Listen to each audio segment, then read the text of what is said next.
Assalamualaikum warahmatullahi wabarakatuh.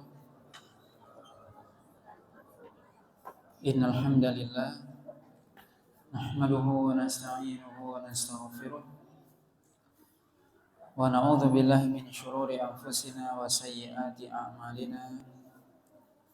May yahdihillahu fala mudilla lahu wa may yudlil fala hadiya lahu.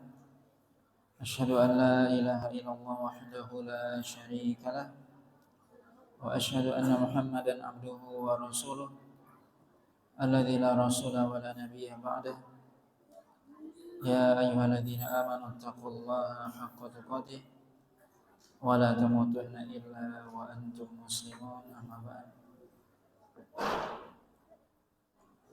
Bapak dan Ibu kaum muslimin dan kaum muslimat yang dirahmati Allah Subhanahu wa taala. Pada malam hari ini kita lanjutkan pembahasan dari tafsir surah Yusuf, dimulai dari ayat yang ke-102 di mana Allah Subhanahu wa taala berfirman, a'udzubillahi minasyaitonir rajim.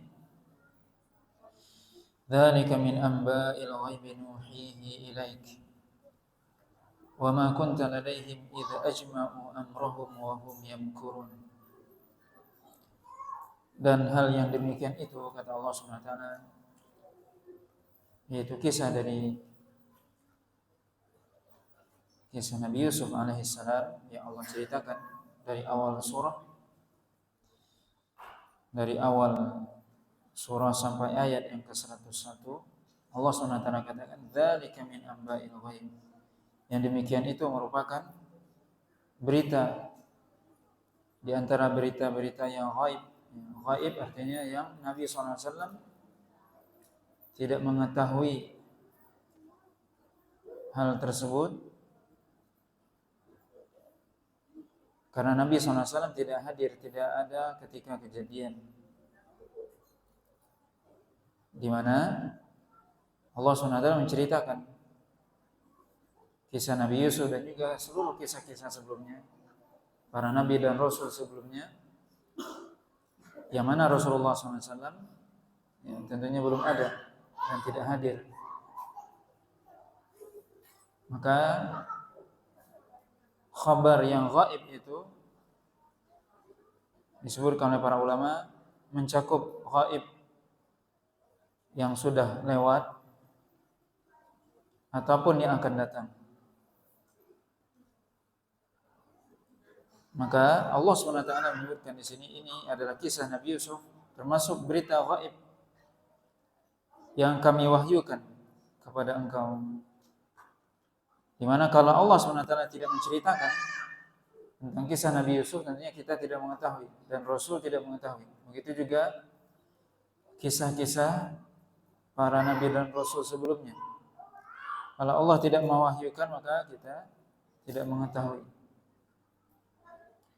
Allah katakan, wa ma kunta ladaihim idz ajma'u amrahum wa hum yamkurun. Dan engkau, wahai Muhammad, tidak ada bersama mereka ketika para saudara-saudara Nabi Yusuf mereka bersepakat untuk membuang Nabi Yusuf ke sumur, memisahkan Nabi Yusuf dengan bapaknya. Wa hum yamkurun, dan ketika mereka membuat tipu daya, makar, maka engkau tidak ada. Dan Allah SWT menyebutkan hal ini tentunya untuk mengingatkan kepada Rasulullah SAW bahwasanya engkau tidak tahu sebenarnya sebelumnya, engkau tidak punya ilmu kecuali Allah SWT berikan ilmu atau Allah SWT ceritakan melalui wahyunya.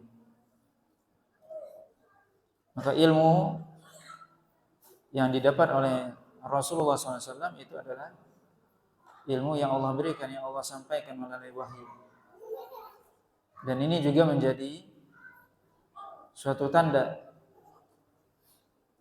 kenabian dari Rasulullah SAW, di mana Rasulullah SAW menceritakan kisah Nabi Yusuf ini, di mana itu berdasarkan wahyu, di mana Rasul bukanlah seorang yang bisa membaca dan menulis. Maka Nabi enggak tahu kisah ini. Nabi tidak pernah membaca buku-buku umat-umat terdahulu karena memang beliau tidak memiliki ilmu untuk membaca, tidak bisa baca dan tulis. Maka ketika Nabi menyampaikan ini, kisah Nabi Yusuf secara detail menunjukkan ini semua adalah datang dari Allah SWT. Dan ini menjadi hujah bagi orang-orang kafir Quraisy yang mereka mendustakan Nabi SAW. Ketika Nabi menceritakan kisah Nabi Yusuf dan juga kisah rasul-rasul sebelumnya dengan umat-umat sebelumnya, itu menjadi hujah, dalil akan kerasulan Nabi SAW di hadapan orang-orang kafir Quraisy yang mestinya mereka beriman kepada Rasulullah. So mereka tentunya akan berpikir, dari mana Muhammad tahu cerita-cerita ini? Sedangkan Muhammad nggak bisa tulis dan baca. Maka tentunya ini tidak lain kecuali dari wahyu. Dan juga Nabi tidak pernah mendengar orang berdongeng dan sebagainya. Maka ini adalah wahyu dari Allah SWT yang Allah ceritakan. Dan ini juga menunjukkan bahwasanya seluruh kisah yang Allah sebutkan dalam Al-Quran adalah kisah yang benar. Bukan dongeng, bukan cerita novel dan sebagainya, bukan cerita fiksi. Tapi cerita yang benar. Allah SWT katakan, "Wa ma aktsarun nasi walau harasta bimu'minin." Dan tidaklah kebanyakan manusia itu beriman walaupun engkau bersemangat untuk menjadikan mereka beriman. Dan ini sudah menjadi sunnatullah, takdir Allah kauni, bahwasanya kebanyakan manusia tidak beriman. Allah katakan, "Wa in tuti aktsara man fil ardi yudilluka an sabilillah." Kalau engkau wahai Muhammad mengikuti kebanyakan orang yang ada di muka bumi ini, maka engkau akan tersesat dari jalan Allah SWT. Allah katakan dalam ayat ini, "Wa ma aktsarun nas walau harasta bimu'minin." Dan tidaklah kebanyakan manusia beriman walaupun engkau bersemangat mendakwahi mereka, mengajari mereka, menyampaikan kebenaran, tapi kebanyakan mereka tidak beriman. Maka ini khabar dari Allah SWT, bukan berarti mematahkan semangat untuk berdakwah, tidak. Tapi Allah SWT ingin memberitahukan bagaimanapun, ya, tentunya Rasulullah SAW adalah orang yang paling bersemangat dalam berdakwah, menyampaikan kebenaran kepada manusia. Tapi Allah katakan juga, walaupun engkau wahai Muhammad sangat ingin manusia beriman, tapi Allah SWT sudah mentakdirkan bahwasanya kebanyakan manusia tidak beriman. Dan ini juga menunjukkan bahwasanya hidayah di tangan Allah SWT. Walaupun kita sudah menempuh berbagai macam cara untuk menyampaikan, memberikan hidayah, tapi taufik itu di tangan Allah SWT. Hidayah itu taufik di tangan Allah.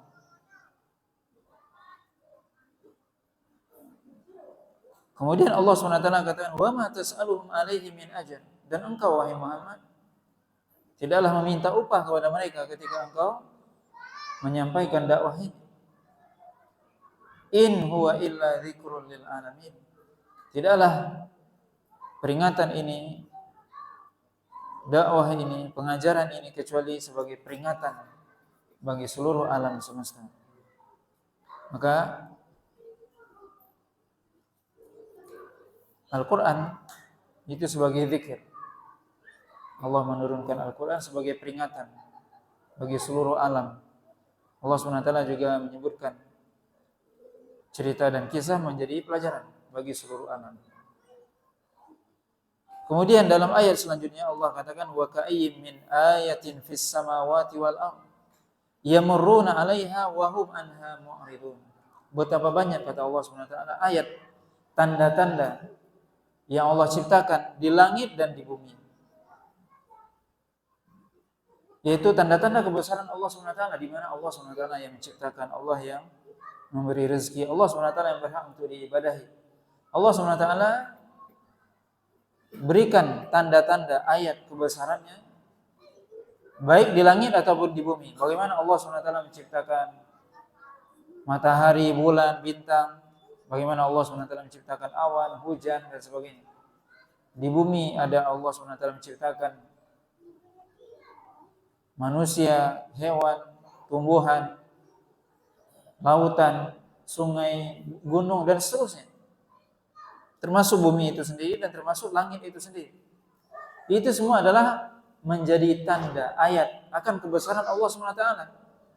Yang manusia mestinya beriman kepada Allah SWT. Bagaimana Allah SWT menciptakan alam semesta ini. Allah katakan wa ka'ayyin min ayatin. Betapa banyak Allah SWT telah menciptakan ayat tanda kebesarannya. Wa kullu ayatin tadullu ala annahu wahid.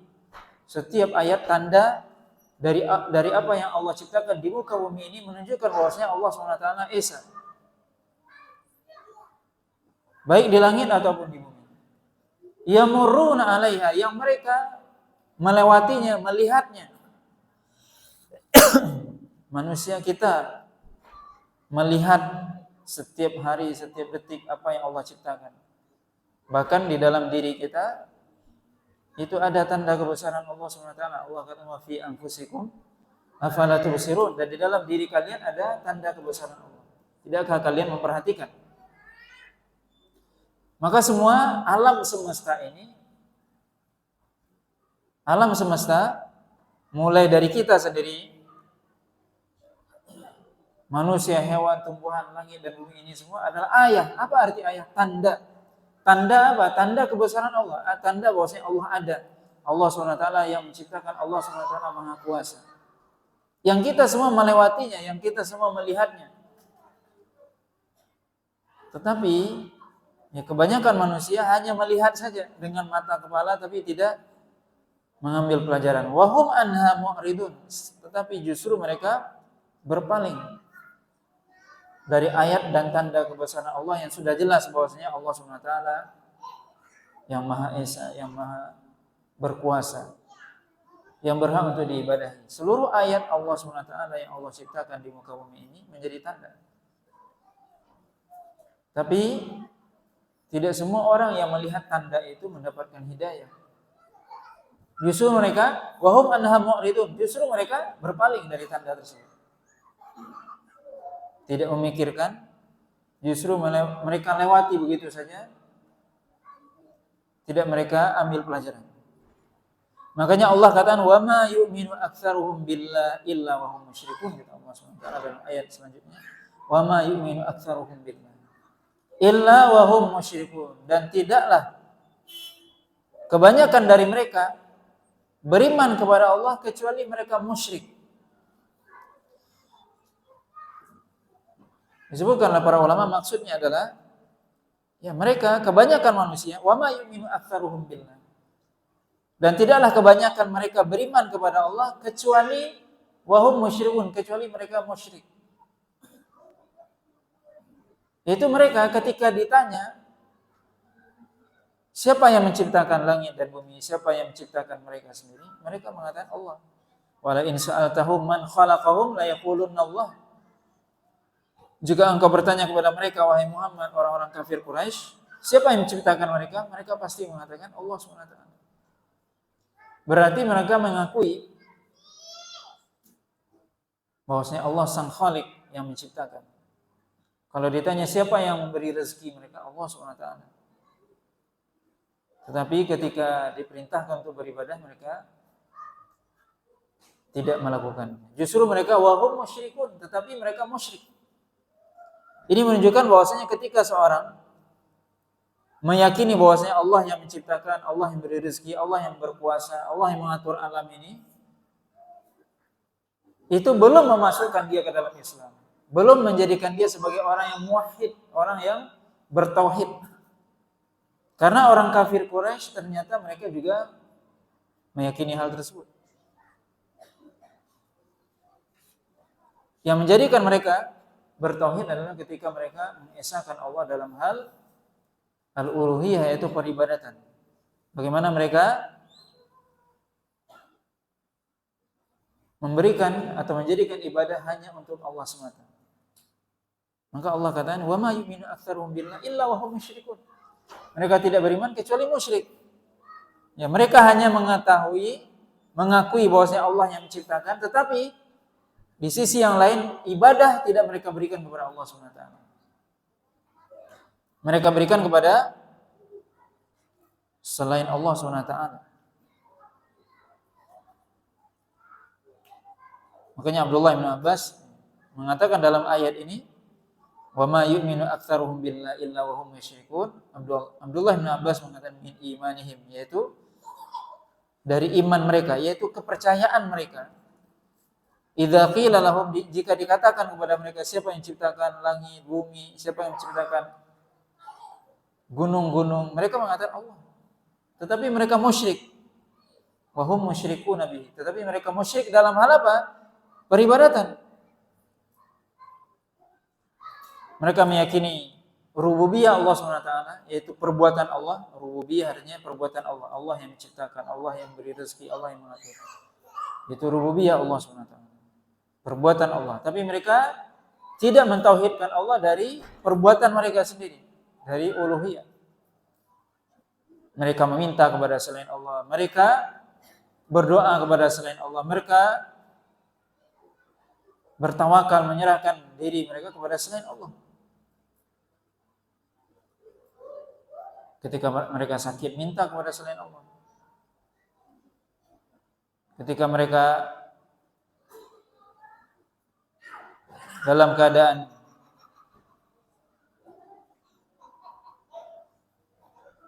menyerahkan diri, menyerahkan urusan, mereka tidak serahkan urusan kepada Allah, tapi bertawakal kepada selain Allah. Maka ini adalah kesyirikan, di mana orang-orang kafir Quraisy ketika mereka meminta kepada berhala-berhala mereka, atau menjadikan berhala itu sebagai wasilah, perantara antara mereka dengan Allah Subhanahu wa taala. Ma na'buduhum illa liyuqarribuna ila Allahi zulfa. Kami tidak menyembah mereka.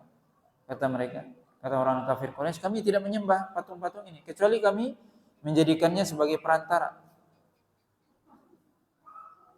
Maka ini adalah peribadatan, kesyirikan. Bagaimana seorang ketika dia meminta kepada selain Allah, maka jatuh kepada kesyirikan. Maka Nabi SAW itu menjelaskan bahwasanya yang paling ditakuti, inna akhwafa ma akhafu alaikum, kata Nabi SAW, asyirkul asghar. Yang paling aku takutkan kepada kalian adalah syirik kecil, yaitu ar-riya. Dan banyak hadis-hadis Nabi SAW yang memberikan warning, peringatan agar kita jauh dari perbuatan syirik. Kita bisa lihat bagaimana Rasulullah SAW di Madinah. Ketika sudah di Madinah, Nabi SAW melihat ada seorang yang dia memakai gelang mungkin dari tali. Kemudian ditanya, apa ini? Kata dia, minal wahina. Wahina artinya yang dia percayai kalau seandainya ini dipakai membuat dia menjadi kuat. Wahinah itu artinya sebenarnya lemah, artinya wahan, lemah. Tapi kalau ini dipakai dia jadi kuat. Kata Nabi SAW, inzi'ha, buanglah dia. Fa innahu la yaziduka illa wahnan. Karena sesungguhnya gelang ini tidak menambahkan kepada dirimu kecuali kelemahan. Kenapa lemah? Karena dia bergantung kepada selain Allah. Maka orang yang dia bergantung kepada selain Allah, dia akan menjadi lemah keyakinannya, imannya, hatinya menjadi lemah. Tapi orang yang dia bergantung kepada Allah, hatinya akan menjadi kuat. Nabi mengatakan, man ta'allaqa syai'an wukila ilahi. Siapa yang menggantungkan diri, menggantungkan sesuatu, maka Allah akan membiarkan dia dengan sesuatu yang dia gantungkan tersebut. Maka dilarang kita mungkin kalung atau apa yang kita berkeyakinan ini bisa mencegah, menjaga dari misalnya penyakit ain atau yang semisal dengannya atau penyakit macam-macam. Tidak ada yang bisa memberikan manfaat mudarat kecuali Allah SWT. Maka tidak boleh kita berkeyakinan atau membuat sesuatu yang tidak diajarkan oleh syariat.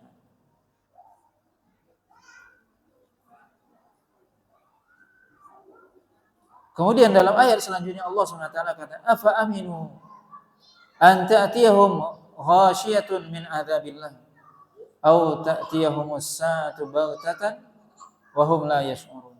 Apakah mereka merasa aman ketika azab Allah SWT meliputi mereka, datang kepada mereka azab yang meliputi mereka ketika mereka tidak beriman kepada Allah, ketika mereka musyrik? Kata Allah SWT, apakah mereka merasa aman? Afa aminu? Apakah mereka merasa aman ketika datang kepada mereka azab Allah SWT? Ya Allah timpakan ketika mereka melakukan kesyirikan, karena kesyirikan adalah dosa paling besar.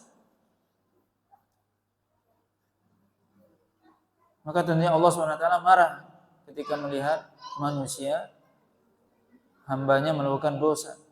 Dan dosa paling besar itu adalah kesyirikan.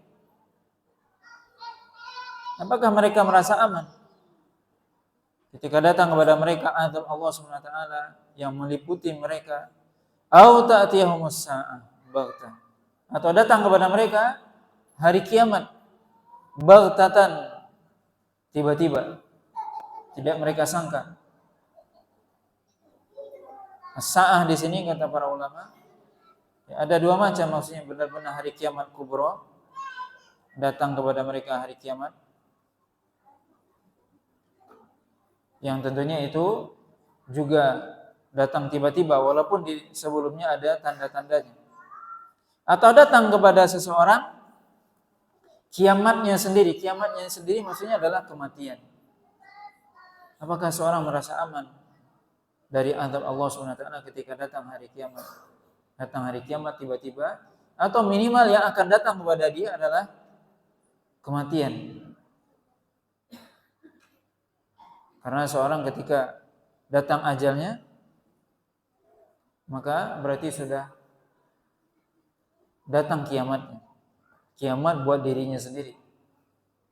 Apakah seorang merasa aman dia datang ajal sedangkan dia melakukan perbuatan dosa dan maksiat? Wa hum la yash'urun, sedangkan mereka tidak menyadari, tidak menyangka, tidak mengira. Maka hari kiamat itu datang tiba-tiba, kiamat kubra, kiamat besar. Begitu juga kiamat dalam artian ajal setiap orang itu juga datang tiba-tiba. Tidak ada yang tahu kapan dia dipanggil oleh Allah SWT. Tidak ada satupun yang tahu di antara kita. Ini adalah semua ilmu Allah SWT. Innallaha indahu ilmu sa'ah. Allah SWT memiliki, mengetahui ilmu tentang hari kiamat, dan juga termasuk kapan seorang akan dipanggil oleh Allah SWT. Kapan datang ajalnya hanya Allah SWT yang tahu. Tidak ada satupun di antara kita yang mengetahui. Maka ayat ini merupakan warning, peringatan dari Allah SWT agar kita tidak merasa aman. Artinya apa? Tidak merasa aman, seseorang merasa dia ketika dia melakukan perbuatan dosa, dia tidak menunda-nunda taubat. Sebab ketika dia menunda taubat berarti dia merasa aman. Ketika dia melakukan perbuatan dosa dan terus melakukan dosa, kemudian dia mengatakan, kelak baik, aku bertaubat. Berarti dia merasa aman. Berarti dia yakin bahwasanya dia akan masih hidup. Tidak ada satupun di antara kita yang tahu kapan ajal mendatangi kita. Maka setiap orang ketika dia melakukan perbuatan dosa, mestinya dia segera bertaubat. Ketika dia melakukan perbuatan dosa, hendaknya dia bersegera bertaubat, karena tidak ada yang tahu kapan ajal. Dan tidak boleh kita merasa aman terhadap azab Allah Subhanahu wa taala. Kemudian dalam ayat selanjutnya, ayat yang ke-108, Allah Subhanahu wa taala katakan,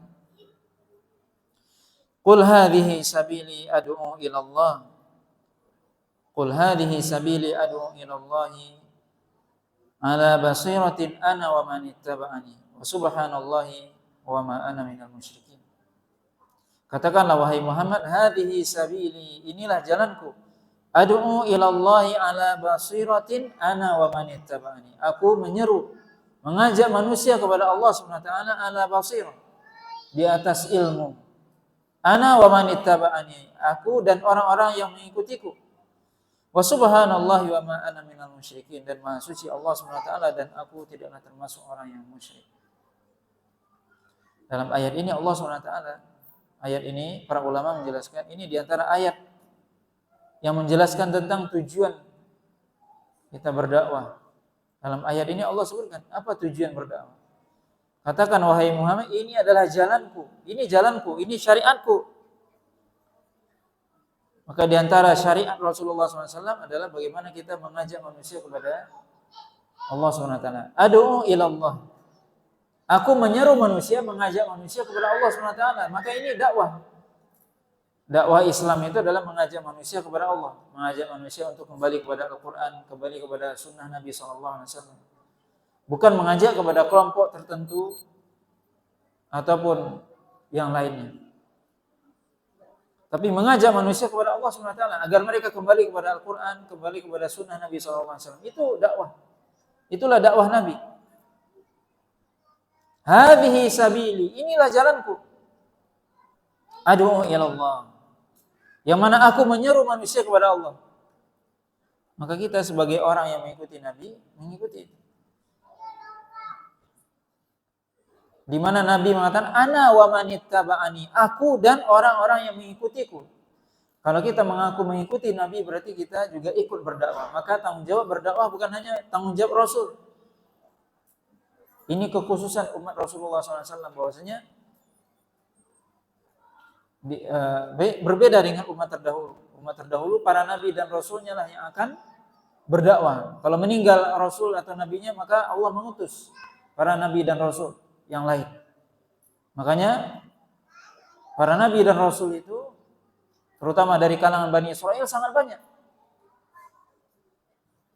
Karena setiap meninggal nabinya diganti oleh Allah SWT, diutus nabi yang lain. Berbeda dengan Rasulullah SAW, umat Rasul nabinya cuma satu.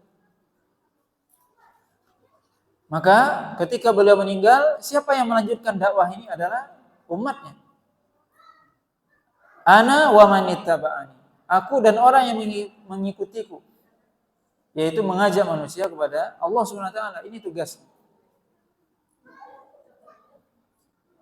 Tapi perlu diingat di sini bahwasanya Allah katakan ala basiratin. Bahwasanya seorang berdakwah ala basirah.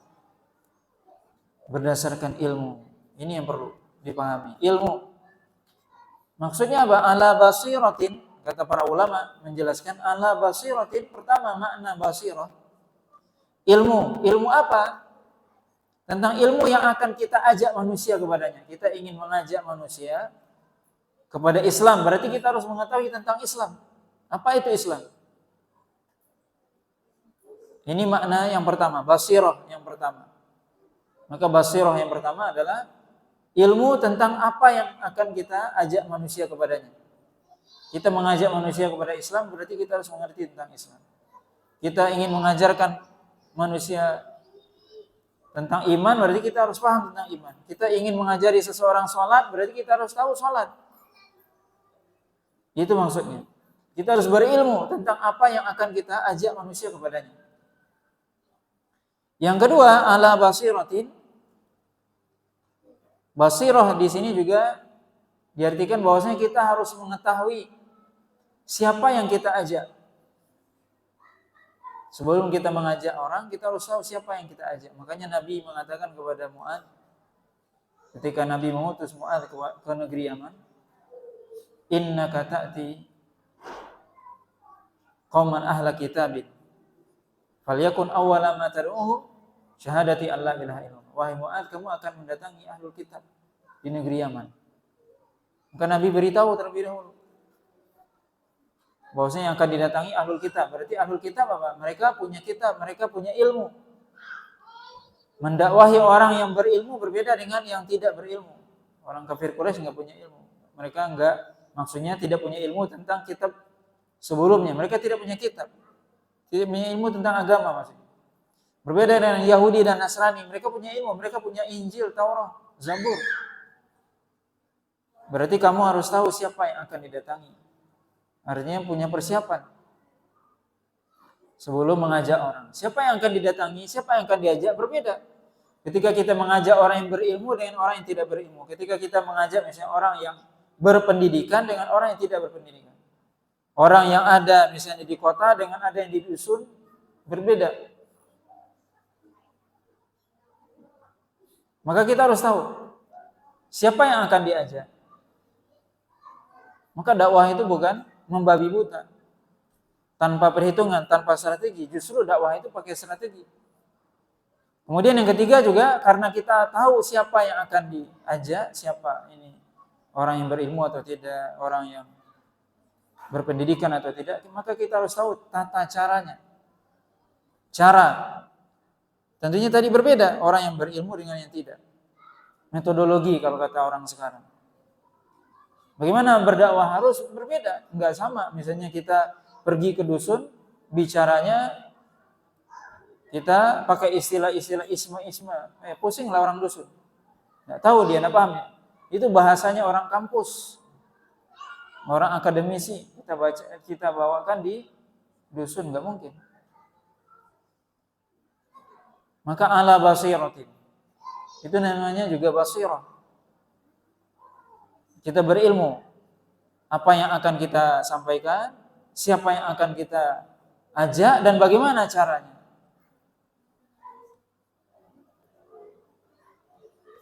Maka begitulah dakwah dalam Islam. Sebab seorang kalau dia berdakwah tidak ala basirah tidak ada ilmu, tanpa ilmu, maka justru dia dikhawatirkan lebih banyak merusak daripada memperbaiki. Tujuan berdakwah adalah memperbaiki manusia. Tapi ketika dia berdakwah tidak berilmu, tidak didasari oleh ilmu, justru lebih banyak merusak daripada memperbaiki. Ibaratnya sesuatu itu, kita ingin memperbaiki sesuatu, kita tidak punya ilmu, tambah rusak itu. Ketika kita ingin memperbaiki sesuatu ini, gimana? Kita harus berilmu. Tapi kalau kita tidak berilmu, tambah rusak itu ya barang itu. Kita pretelin, tidak bisa kita pasang lagi, tidak bisa kita perbaiki karena tidak punya ilmu. Maka sesuatu itu harus dengan ilmu. Kalau seandainya urusan dunia saja harus berilmu, apalagi urusan akhirat, urusan berkaitan dengan akidah, urusan berkaitan dengan ibadah, maka tentunya harus berilmu. Ala basiratin. Maka butuh ilmu ketika kita berdakwah. Kita mengajak manusia. Maka kita mengajak manusia sesuai dengan ilmu kita. Bukan juga berarti di sini maksudnya seorang harus sampai kepada derajat dia mujtahid, menjadi ulama baru dia berdakwah. Tidak, tentunya seorang berdakwah sesuai dengan ilmunya. Tapi yang perlu digarisbawahi di sini yaitu ketika kita ingin tadi misalnya mengajari manusia, mengajari seseorang sholat, ya kita harus berilmu dulu tentang sholat itu. Sudah paham kita sholat baru kita ajari. Kita ingin mengajarin orang Al-Fatihah misalnya. Kita harus berilmu terlebih dahulu. Kalau kita enggak paham, tentunya kita menyesatkan. Salah. Ya. Wa subhanallahi wa ma ana minal musyrikin. Maha suci Allah SWT dan aku tidak termasuk orang yang musyrik. Tetapi aku adalah orang yang mengajak kepada Allah SWT. Mengajak manusia kepada tauhid. Kemudian dalam ayat selanjutnya Allah SWT katakan wa ma arsalna min qablika illa rijalan nuhi ilaihim min ahlil qura. Afalam yasiru fil ardi fayanzuru kaifa kana aqibatul ladzina min qablihim waladarul akhirati khairul lil ladzina taqaw afala taqilun. Dan tidaklah kami mengutus sebelum engkau wahai Muhammad kecuali rijalan, kecuali para laki-laki. Nuhi ilaihim, yang kami wahyukan kepada mereka, min ahlil qura, dari orang-orang yang mereka tinggal di qura, yaitu qaryah, tempat ya, atau desa, ataupun qura di sini hanya kota. Lawan dari badiyah, yaitu daerah pedalaman. Maksudnya adalah, pertama, ayat ini menjadi dalil bahwasanya seluruh para nabi dan rasul itu seluruhnya adalah laki-laki, enggak ada nabi perempuan. Karena Allah katakan di sini, wa ma arsalna min qablika illa rijalan. Tidaklah kami mengutus sebelum engkau wahai Muhammad menjadi rasul kecuali rijal, laki-laki. Tidak ada nabi perempuan. Seluruh nabi adalah laki-laki. Nuhi ilaihim, yang kami wahyukan kepada mereka. Kemudian yang kedua, min ahlil qura. Maksudnya adalah qura di sini itu orang yang tinggal ya di perkotaan ya, yaitu di daerah yang maksudnya ya, kota itu enggak mesti kita bayangkan seperti kota di zaman kita. Yaitu di daerah yang di situ ada peradaban, bukan di tempat yang terpencil atau di badiyah. Badiyah itu di gurun yang mereka nomaden, berpindah-pindah, bukan seperti itu. Karena apa? Orang-orang yang mereka tinggal di qaryah itu mereka punya peradaban dan mereka lebih mudah untuk diajak, lebih manut dibandingkan dengan orang-orang yang tinggal di pedalaman. Mereka lebih kasar, lebih sulit untuk diajak. Maka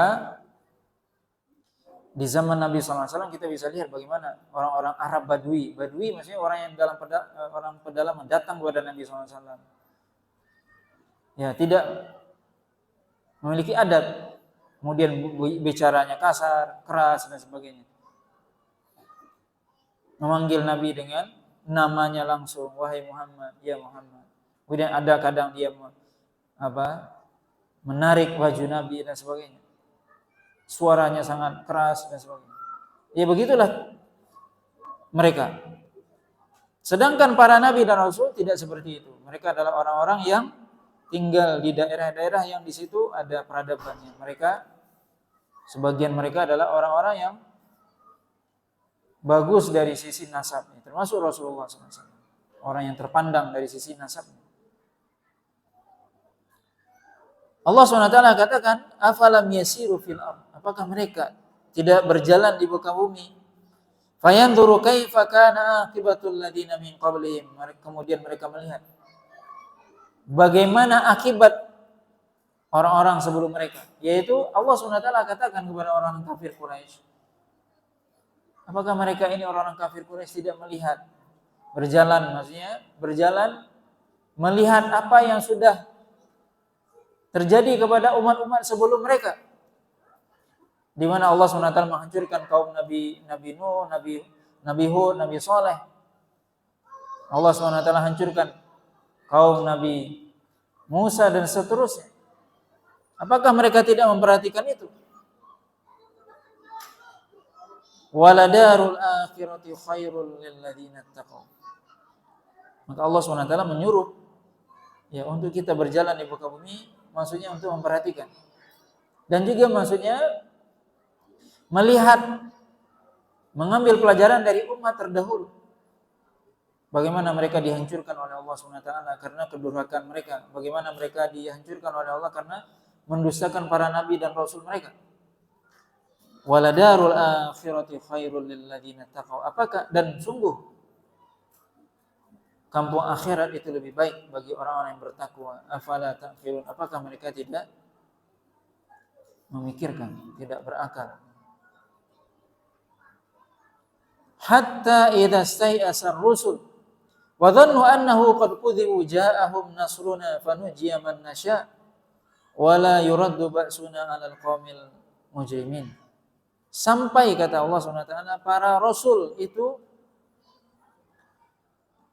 Allah SWT menyebutkan di zaman dahulu bahwasanya sampai sebagian para rasul di zaman dahulu sebelum engkau wahai Muhammad itu sampai berputus asa.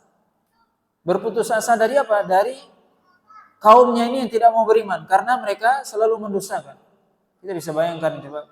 Nabi Nuh alaihissalam berdakwah 950 tahun. Bagaimana beliau berdakwah 950 tahun?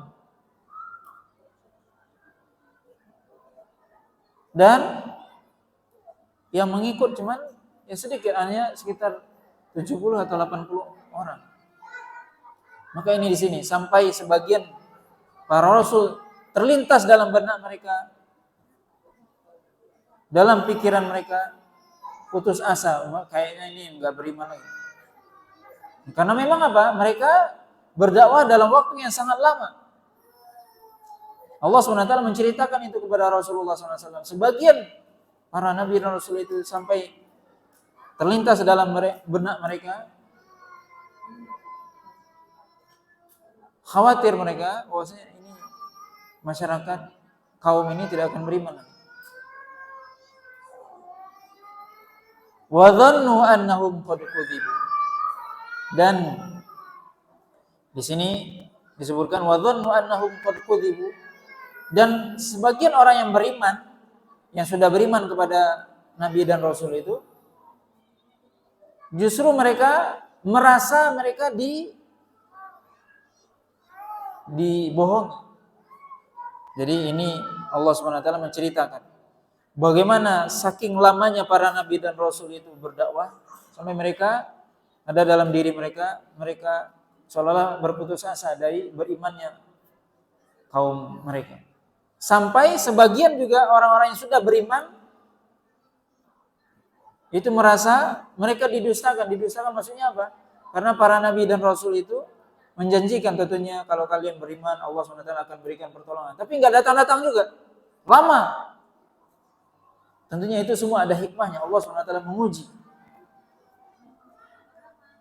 Kata Allah SWT, ja'ahum nasruna. Maka ketika itulah datang pertolongan kami. Ketika sampai di dalam puncaknya mereka merasa, para nabi dan rasul sudah merasa mulai putus asa. Kemudian orang yang sudah beriman juga seolah-olah mereka merasa dibohongi oleh nabi mereka. Karena tidak datang juga pertolongan dari Allah SWT. Kata Allah SWT, ja'ahum nasruna. Ketika itulah datang pertolongan kami. Ayat ini menunjukkan apa? Betapa lamanya para nabi dan rasul itu berdakwah. Bagaimana juga betapa lamanya pertolongan Allah datang kepada orang yang beriman. Dan ini sebagai peringatan kepada Rasulullah SAW yang Nabi SAW berdakwah. Yang mungkin sebagian sahabat, dan kita bisa baca dalam sejarah, bahwasanya sebagian sahabat, Khabbab bin al-Arad radhiyallahu ta'ala anhu pernah datang kepada Nabi SAW ketika masih di Mekah. Nabi ketika itu sedang duduk bersandar di Ka'bah. Datang Khabbab bin al-Arad. Wahai Rasulullah, tastansir bina. Yaitu, wahai Rasulullah, tidakkah engkau minta pertolongan kepada Allah untuk kami?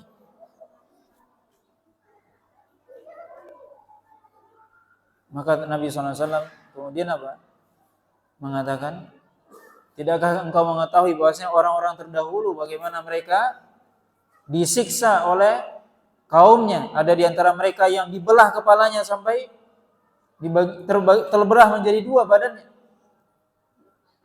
Ada yang mereka disisir dengan sisir dari besi kepalanya, naudzubillah. Tapi itu semua tidak menyurutkan mereka dari iman mereka. Kemudian Nabi katakan, walakinnakum qaumun tasta'jilun. Tapi kalian adalah orang-orang yang isti'jal, yaitu yang tergesa-gesa ingin melihat pertolongan Allah SWT. Maka di zaman dahulu, bagaimana mereka merasa kenapa pertolongan Allah lama. Itu semua apa? Ada hikmahnya tentunya untuk menguji keimanan. Maka di sini menjadi pelajaran bagi kita bahwasanya seorang ketika dia berdakwah, ketika dia menyampaikan kebenaran pasti akan mendapatkan tantangan. Dan tidak boleh seorang berputus asa. Ketika seorang menyampaikan kebenaran, pasti kebenaran itu akan ditolong oleh Allah SWT, lambat atau cepat. Pasti Allah SWT tolong. Kata Allah SWT, wa kana haqqan alaina nasrul mu'minin.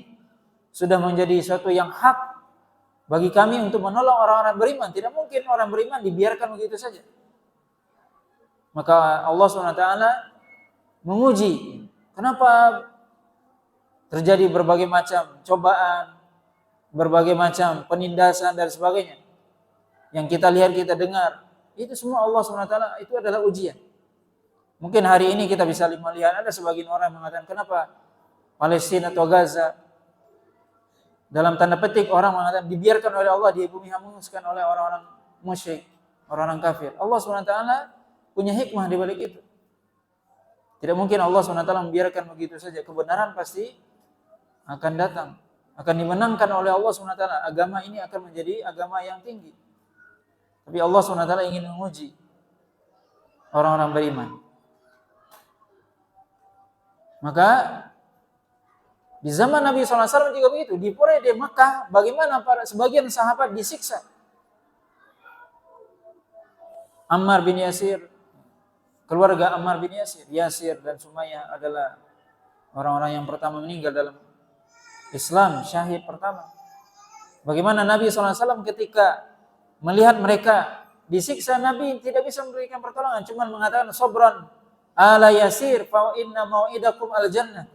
Bersabarlah wahai keluarga Yasir, sesungguhnya janji untuk kalian adalah surga. Begitu Nabi SAW memberikan motivasi. 13 tahun Nabi SAW berdakwah di Mekah, maka para sahabat ditindas, disiksa, ada yang meninggal, ada yang cacat dan sebagainya. Tapi Nabi nggak bisa berbuat apa-apa. 13 tahun. Kita bisa bayangkan Nabi SAW 13 tahun bagaimana para sahabat ditindas. Tapi jika dibandingkan dengan umat-umat terdahulu masih jauh lebih lama umat-umat terdahulu. Kita bisa bayangkan Nabi Nuh tadi kita bayangkan. 950 tahun Nabi Nuh berdakwah. Tentunya juga orang-orang yang beriman bersama Nabi Nuh itu mendapat celaan, olokan dan sebagainya.